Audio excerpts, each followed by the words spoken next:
The air in the barn always smells like dust and sweet alfalfa right before the sun pulls itself over the ridge. I was 36 years old, and my life was measured by the rhythm of the seasons and the weight of a milk bucket in each hand. For generations, my family has worked this land in Lancaster, Pennsylvania, keeping to the old ways and trusting in the soil. I never expected to be a man with a message for the world outside our valley, but 5 days ago, everything I knew about my place in this life was stripped away. Before I tell you what happened on that barn floor, I need you to do something. Please tell me in the comments where you are watching from today so we can lift your town up in prayer. Hit the subscribe button and turn on the notifications, because what Jesus showed me about April 4 through April 10 is an urgent warning that every family in America needs to hear right now.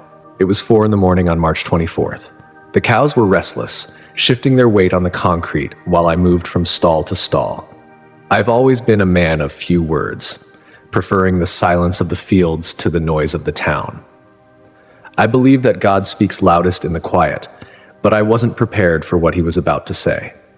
I felt a sudden, heavy pressure in my chest, like a cinch being pulled too tight around a horse's ribs. It wasn't a sharp pain at first, just a dull ache that made it hard to draw a breath. I leaned against the wooden post of the stall, thinking I just needed a moment to catch my wind.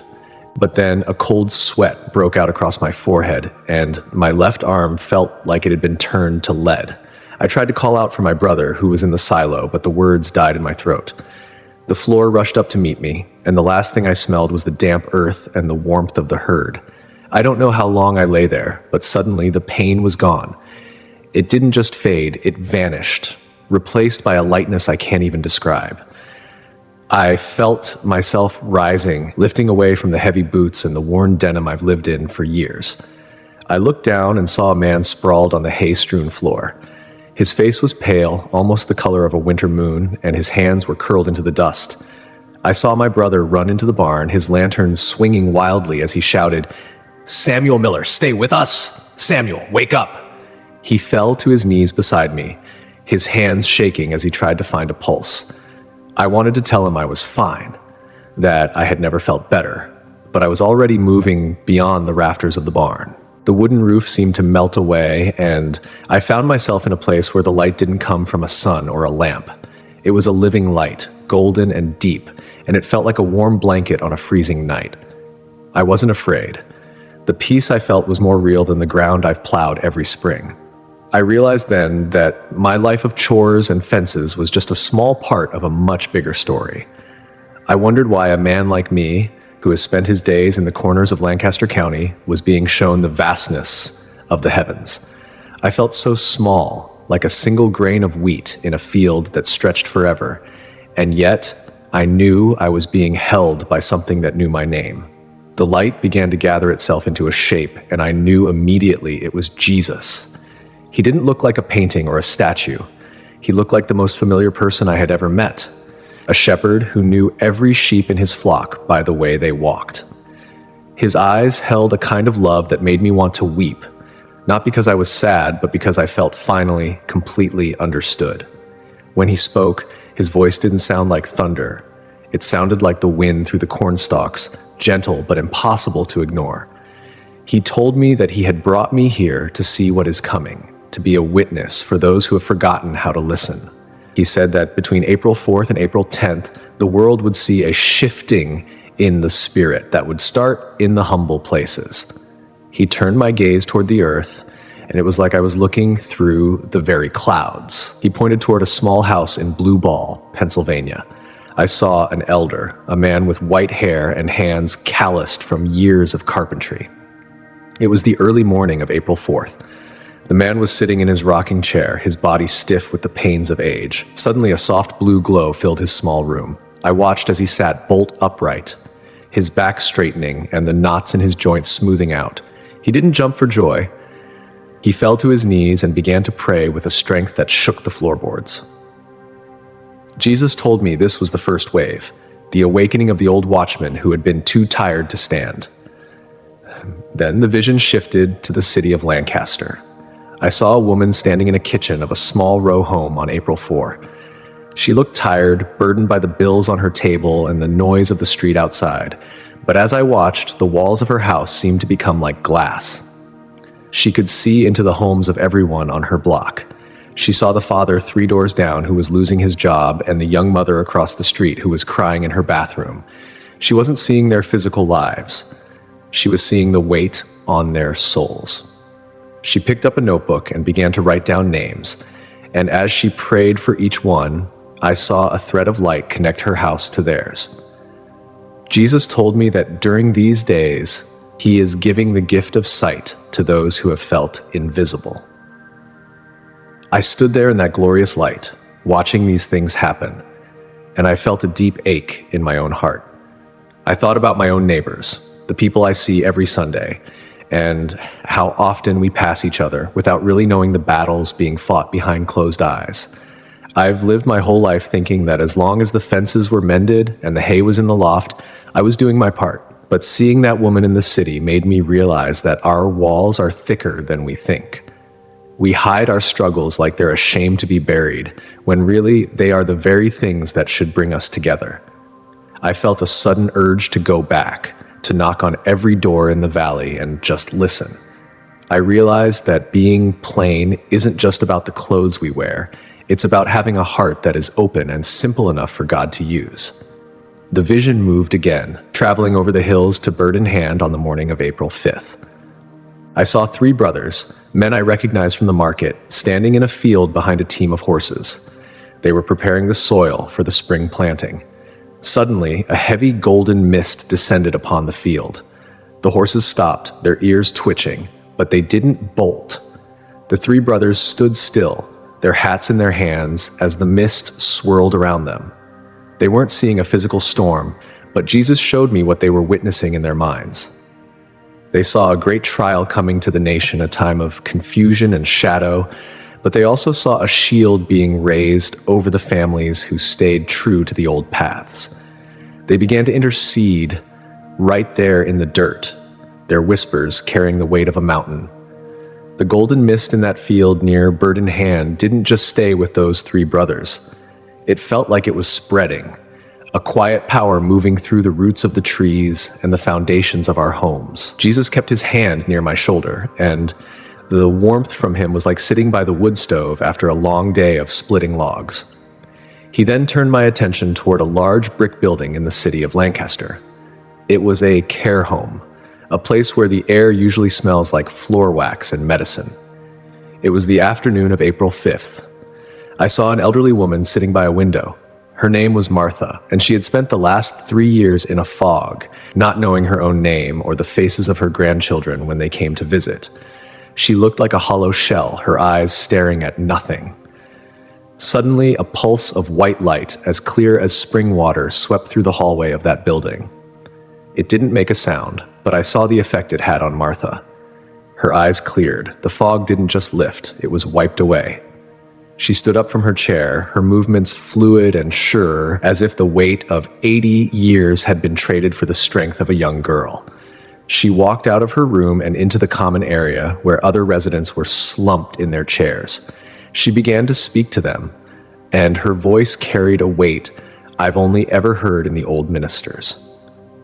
She was telling them that their time wasn't over, that they were being called to be the pillars of their families once again.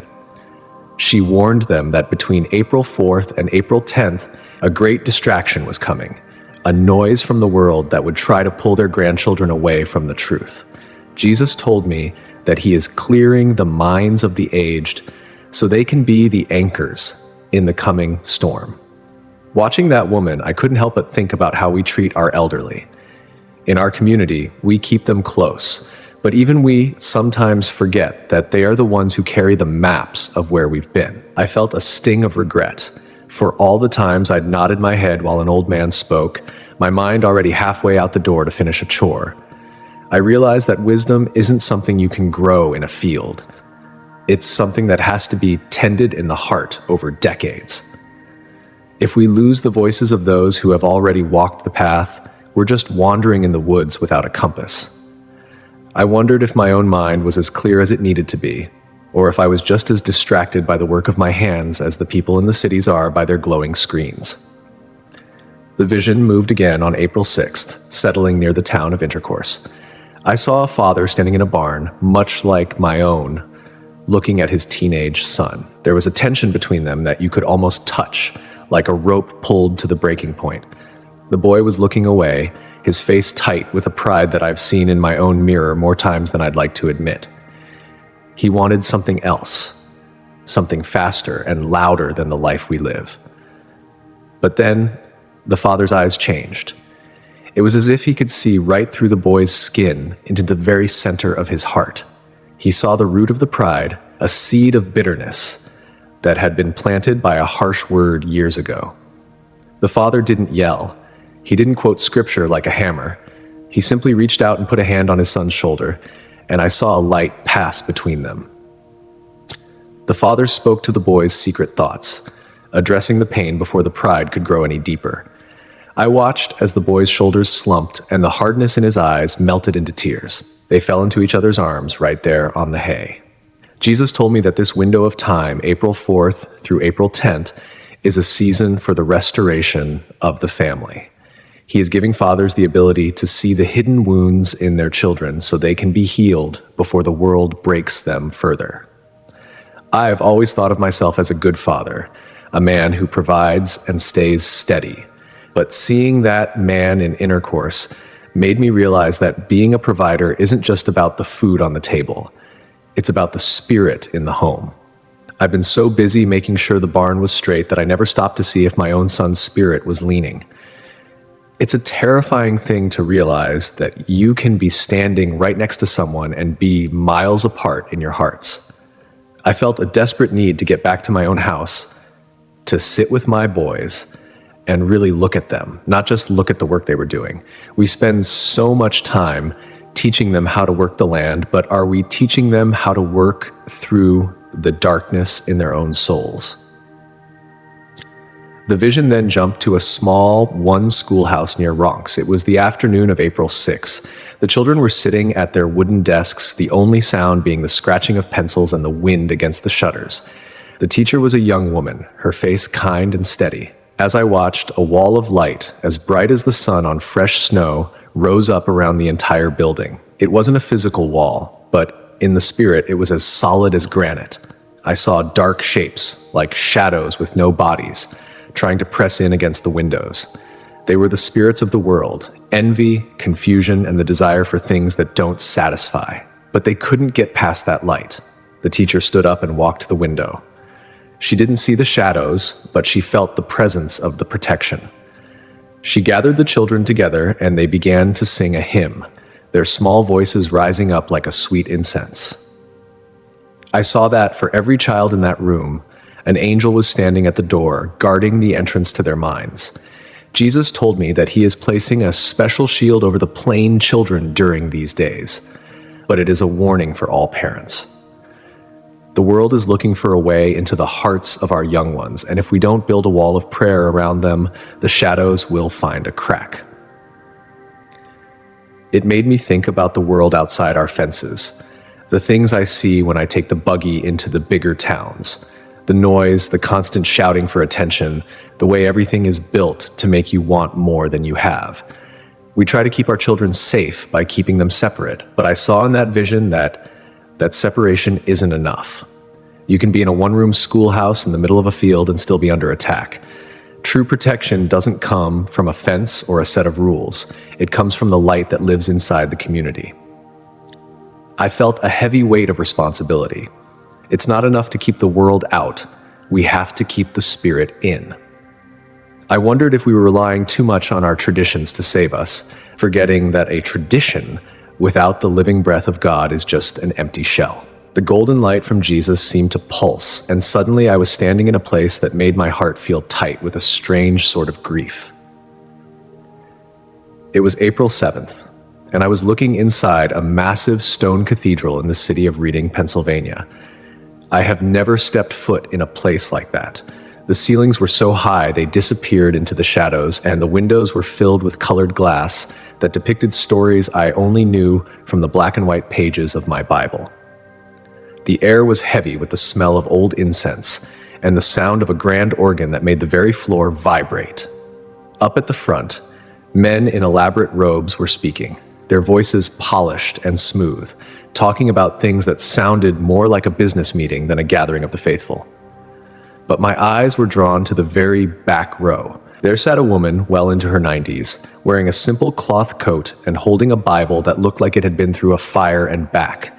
To the people in the front, she was just a shadow in the corner, someone who didn't belong in such a grand place. But in the spirit, she was glowing like a lantern in a dark cellar. At the stroke of noon, the organ suddenly cut out. The microphones went dead. A silence fell over that great room that was heavier than any sound. This humble woman stood up. She didn't have a microphone, but when she spoke, her voice filled every crack in the stonework. She began to name the secrets of the men in the robes, the pride, the hidden greed, and the way they had turned their backs on the poor to build their own reputations. I saw the leaders freeze, their faces turning the color of ash. Jesus told me that on April 7th, the power is shifting from the high pulpits to the humble pews. He is bypassing the famous and the loud to speak through those who have spent their lives in quiet prayer. I stood there in the back of that cathedral, and I felt a deep shiver go through my soul. I've always been taught to respect the elders and the ministers, but I realized in that moment that a title doesn't mean a thing if the heart is empty. We can build the biggest barns and the tallest steeples, but if we aren't listening to the small, still voice, we're just making noise in the dark. I wondered how many times I'd listened to a man just because he had a position, instead of looking for the light of God in his eyes. It's a frightening thing to think that you can be right in the middle of a church and be miles away from the Creator. I felt a sudden, sharp need to go home and make sure my own words were coming from a place of truth, not just habit. The vision shifted instantly to Lancaster General Hospital on that same afternoon. I saw the long, white hallways and heard the constant beeping of the machines that try to keep death at bay. It was a place of high science and busy doctors, but I saw a man walking through the ICU who didn't have a white coat or a stethoscope. He was an older man, maybe 70, with a face that looked like it had been carved out of a piece of oak. As he walked past the rooms, he didn't even stop. He just rested his hand on the doorframes or the glass windows. Every time he touched something, I saw the digital lines on the monitors stabilize. I saw a young father, tangled in tubes and wires, suddenly take a deep, clear breath on his own for the first time in weeks. I saw a nurse who looked like she was ready to collapse from the weight of the grief she saw every day, suddenly straighten her back as a peace she couldn't explain washed over her. The man wasn't looking for thanks. He wasn't even looking at the people. He was just listening to a frequency I couldn't hear. Jesus told me that between April 4th and April 10th, he is sending his spiritual surgeons into the places where medicine has reached its limit. These are the people who know how to touch the hem of his garment and bring that healing into the physical world. By the morning of April 8th, the vision took me to a busy market in Strasbourg. It was a day like any other, with people buying quilts and furniture, and tourists taking pictures of the buggies. I saw a woman named Sarah, a grandmother from our community, standing by a stand of fresh preserves. She was counting out her change when she suddenly stopped. She turned to a man standing behind her, a man in an expensive suit who looked like he was carrying the weight of the entire world on his shoulders. He looked angry, his jaw set tight, but Sarah didn't look away. She reached out and touched his arm, and I saw a flash of a vision within the vision. I saw this man's house, the divorce papers sitting on a mahogany desk, and a bottle of dark thoughts he was planning to drown his sorrows in that night. Sarah leaned in and whispered, "The Lord says the wheel of your life is cracked, son, but he's the master wheelwright. Don't go to that bottle tonight. Go home and look under the seat of your carriage, the one with the engine. You'll find the old family Bible your mother left you. The answer is on the page she marked with a dried flower." The man didn't say a word. He just slumped against a wooden post and started to sob, right there in front of everyone. Sarah just patted his hand and walked away with her jam. Jesus whispered to me that these 6 days are a time for divine interruptions. It made me think about how many times I've felt a nudge to speak to a stranger, and I've kept my mouth shut because I didn't want to seem foolish. I saw that a single word spoken in the right moment is worth more than 1,000 sermons. We spend so much time minding our own business, thinking that's the way to stay holy. But I saw that God's business is people.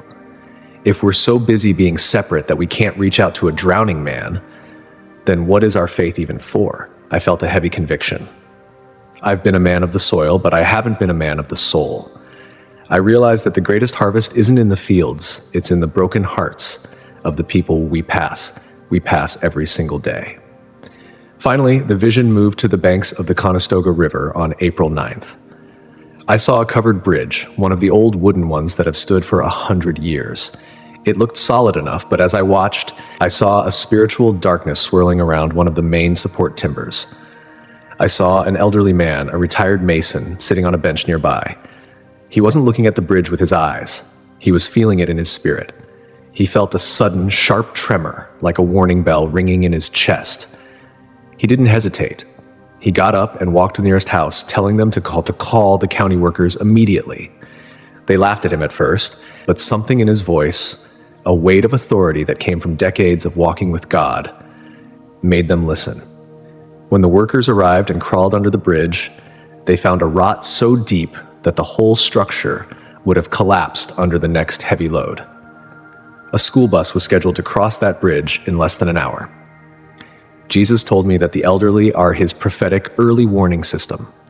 If the nation will listen to the voices they've tried to silence, they will be spared from much sorrow in the coming year. The vision moved one last time, settling into a small, quiet workshop on the edge of Lancaster City on the morning of April 10th. The room smelled of fresh cedar shavings and the oil used to treat fine wood. I saw an old man named Eli, his back bent from years of leaning over a workbench. He was carving a simple wooden horse, his hands moving with a steadiness that didn't match the deep wrinkles on his face. To anyone walking by, he was just an old man making a toy. But as I watched, I saw that every stroke of his knife was a prayer. A soft white light was flowing from his fingers into the wood. Jesus told me that the peace in this man's heart was being physically carved into the toy. When a child in the city would eventually hold that horse, the anger and confusion in their little mind would simply go quiet. I saw that Eli wasn't just making a toy, he was making a way for a child to feel the love of God. The world thinks a man like Eli is finished, just a relic of a time that's passed by. But in the spirit, he was shaping the next 100 years. Jesus told me that the obsolete ones, the ones the world has pushed to the side, are the ones he is using to plant the seeds of the future. I stood there, watching Eli work, and I felt a lump in my throat. I've spent my life thinking about how much I can produce, how many gallons of milk, how many bushels of corn. I've measured my worth by the strength in my back. But seeing Eli made me realize that the most important work I'll ever do might not have anything to do with my muscles. It's about the spirit I put into the things I touch. I've been so worried about being a useful man that I forgot how to be a holy man. I realized that my 36 years of work were just a training ground for a different kind of labor. I felt a sudden, deep fear that I would go back to my life and forget this, that I would let the chores bury the light I was seeing. The presence of Jesus began to pulse with a rhythmic intensity, like a heart beating for the whole world. He turned his gaze back toward the map of the USA laid out below us. I saw thousands of points of light, each one a senior, a grandfather, or a widow, standing on the borders of the nation. They were holding hands in the spirit, forming a wall that stretched from the rocky coast of the north down to the flat sands of the south. I saw a dark, oily cloud, something that felt like a mix of economic ruin and a deep, angry confusion, trying to roll in from across the waters. When that cloud hit the wall of the seniors' prayers, it didn't just stop, it shattered. It broke apart like dry glass hitting a stone floor. Their whispers were louder than the roar of the storm. Jesus looked at me, and his eyes were like two lanterns in the middle of a dark field. He told me that April 4th through April 10 is a tithe of time. Just as we give the first tenth of our milk and our grain back to him, he is claiming these days as a consecrated period. He said the veil between heaven and earth is being pulled back during this window, specifically for those who are nearing the end of their time on this soil. He told me that I had to go back and tell them. He said, "Stephen, you must tell them. Do not look at the mirror to see who you are. The mirror only shows the flower that is fading. That is fading. My word shows the flame that never goes out." I felt a sudden pull, a weight beginning to drag at my heels. The golden light started to dim, and the warmth of Jesus' presence felt like it was moving further away. I wanted to grab onto his robe to stay in that place where the peace was so thick you could breathe it. But he just smiled, a look that told me he would be with me even in the dust of the barn. "It's time to go back to the plow, Samuel," he said. "The window is opening soon. Tell the people to be ready at the gate." The return wasn't a slow drift. It was like being dropped from the top of the silo. 1 second I was in the light, and the next, I was slammed back into a body that felt cold and heavy. I smelled the sharp, familiar scent of manure and then the dampness of the hay. The pain in my chest gave one final, dull throb and then went quiet. I heard my brother's voice, raw and shaking, right in my ear. "He's breathing. Help me get him up. He's back."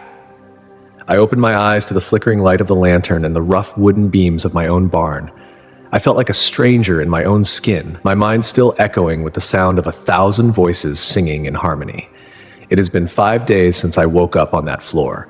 The doctors at the hospital said it was a miracle, a blockage that somehow cleared itself. But I know better. I've spent these days sitting on my porch, looking out over the fields of Lancaster County, trying to make sense of the weight I'm carrying. I look at the calendar and I see the dates approaching. April 4th is just a few days away. I see my neighbors driving their buggies by, and I want to run out and tell them to stop, to listen, to get their houses in order. I realize that I'm no longer just a man who works the land. I'm a man who has seen what lies beyond the fence. Every senior who hears this must understand that you are not being put on a shelf. You are being called to the front of the line. Between April 4 and April 10th, your house can become a place of power. Your words won't just be talk, they will be like iron. Don't let these days pass you by while you're worrying about the things of this world. Set aside time to listen. Be ready to speak when the Spirit nudges you, even if you're standing in the middle of the market or sitting in a doctor's office. Your family and your neighbors are leaning on a strength they don't even know you have. The best wine has been saved for this very hour. I've spent 36 years thinking the most important thing I could do was leave a good farm for my sons. But I know now that the only thing that lasts is what we build in the Spirit. I'm going back to the fields tomorrow, but I won't be looking at the dirt. I'll be looking for the light. If this message has stirred your heart, please write "ready" in the comments so we can know who is standing with us in prayer. Subscribe to this channel and turn on the notification bell so you can stay with us as we watch these visions unfold. Share this video with someone you care about, because we are all workers in the same field, and the time for the gathering is near. May the peace of the Creator stay with you as we enter these days together.